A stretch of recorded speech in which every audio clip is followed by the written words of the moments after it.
इधर जभी बेहोश सा पड़ा होता है, लेकिन यूँ बैठकर यही सोच रही होती है कि युआन पता नहीं कैसा होगा और वो उससे मिलना चाहती है।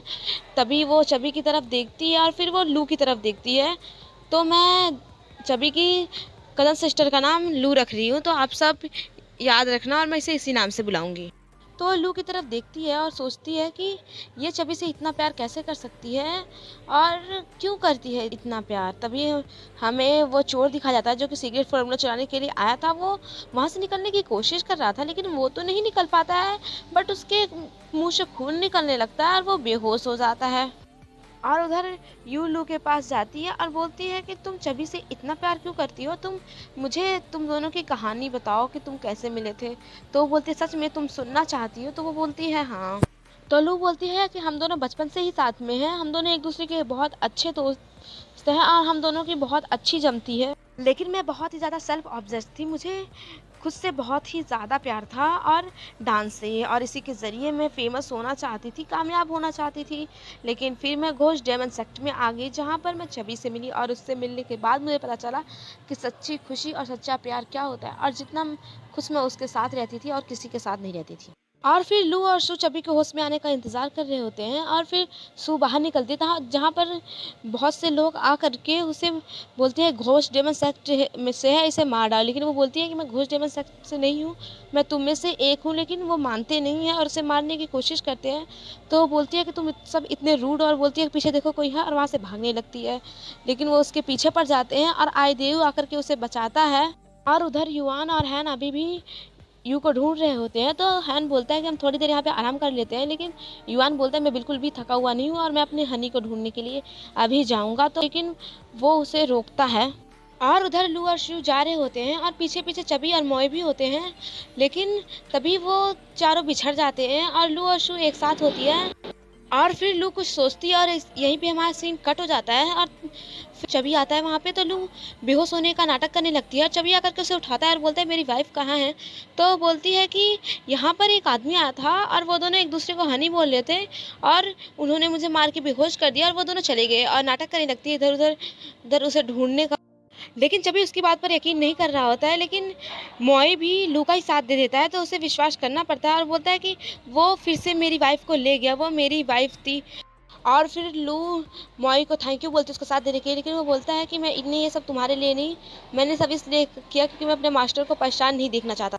और वो सब चले जाते हैं, लेकिन हम देखते हैं कि यू अभी भी वही झाड़ियों के अंदर बेहोश पड़ी होती है। और फिर हम देखते हैं कि यू बेहोश होती है, उसे कोई उठा करके ले जाता है। जब उसे होश आता है तो वो बोलती है कि मैं तुम्हें कहीं देखा है। और वो बोलती है अंकल बाइजन। तो वो बोलते हैं हाँ, मैं हॉली मेडिकल सेक्ट से हूँ और मैंने आपको पहचान लिया था, इसलिए मैं यहाँ पर ले आया। और वो सब लोग वहाँ के कुछ कीमती चीज़ के बारे में बात कर रहे होते। तो वो बोलती है कि वहाँ पर उसके अंकल भी हैं। तो वो बोलते हैं कि हमने उनके अंकल को कभी नहीं देखा, घोष डेमन सेक्ट के अंकल पता नहीं, हमने कभी देखा ही नहीं है, और अगर देखा भी होगा तो पहचानते नहीं हैं। और फिर हम देखते हैं कि यूँ शो रही होती है, तभी उसे उठा करके वहाँ से कोई ले जाता है और वो कोई और नहीं चबी के अंकल ही होते हैं। वो उसे उठा कर ले जाते हैं, खूब सुना रहे होते हैं। तो वो बोलती है कि मेरा हस्बैंड युआन है, ना कि चबी। और चबी के अंकल भी उसकी बात सुनते हैं और उसे सजा देने के लिए ले आए थे, लेकिन वो अपनी भी प्रेम गाथा उसे भी सुनाने लगते हैं और वो भी सुनने लगती है। चबी के अंकल बोलते हैं कि मैं इतना मोटा और इतना अगली हूँ, वो इतनी सुंदर, जो अगर अंधेरे में भी आ जाए तो चमकने लगती है। तो बोलती है कि आप चिंता ना करें, आप अपना वेट कम करने की कोशिश करें। तो वो वहीं पर एक्सरसाइज करने लगते हैं, लेकिन उनसे नहीं होता है। और फिर वो यू को ले करके फिर से होश डेमन सेक्ट में जाते हैं और उन सबको समझाते हैं कि ये खो गई थी। तो फिर चबी उसे मनाने लगता है और हनी हनी बोलता है, तो वो भी हंसने लगती है। और वो बोलता है कि तुमने इतने दिन से कुछ खाया पिया नहीं होगा और तुमने बहुत ज़्यादा चला भी होगा, तो तुम बहुत ज़्यादा पतली हो गई हो। इधर शू और घोंग भी प्यारी प्यारी बातें करते हुए जा रहे होते हैं और उन्हें देख करके लगता है कि उनके बीच में भी अब खिचड़ी कुछ न कुछ पकेगी।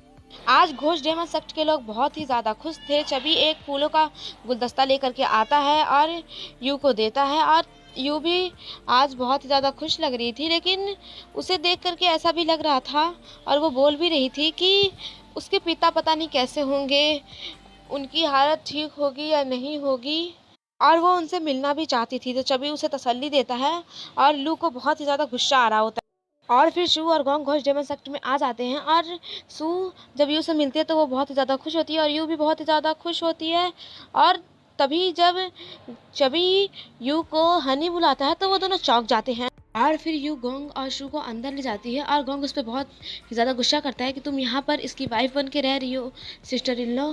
तो वो बोलती है नहीं मुझे नहीं पता, बस वो मुझे हनी बुलाता है।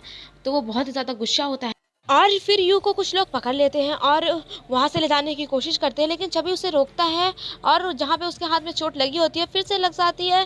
तो यू उसकी पट्टी करती है और बोलती है कि तुम मुझे बताओ ये सब कौन कौन थे और मेरे फादर को कहाँ ले जाया गया है। तो वो बोलता है कि ये सभी ज़रूर शैडो लॉर्ड के लोग होंगे। तो वो सुन करके चौंक जाती है और उधर शू और गोंग एक साथ होते हैं। तो शू बोलती है कि घोष डेमन सेक्ट के लोग इतने ज़्यादा मोटे क्यों हैं, ज़रूर यहाँ का खाना बहुत ज़्यादा टेस्टी होता होगा। और जा करके खाना खाने लगती है। तो वो उसे चिढ़ाते हुए बोलता है कि तुम्हें सिर्फ खाने की पड़ी है और किसी की नहीं। तो वो बोलती है कि यहाँ का जो मास्टर है चबी वो कितना ज़्यादा अच्छा है, उसने यू मैडम की जान बचाई। तो वो भी सोचने लगता है और उधर यू यहाँ से जाने की बात कर रही होती है, लेकिन चबी बोलता है कि उसे वहाँ से कोई नहीं ले जा सकता और ना ही उसे कभी वो जाने देगा, अपने पास ही रखेगा हमेशा। तो शू गुस्सा हो जाती है और बोलती है कि हर किसी को अपनी तरह से जीने का हक होता है। और ये इसी के साथ हमारा ये एपिसोड यहीं पर ख़त्म होता है। इसी के साथ हमारा ये पार्ट यहीं पे ख़त्म होता है।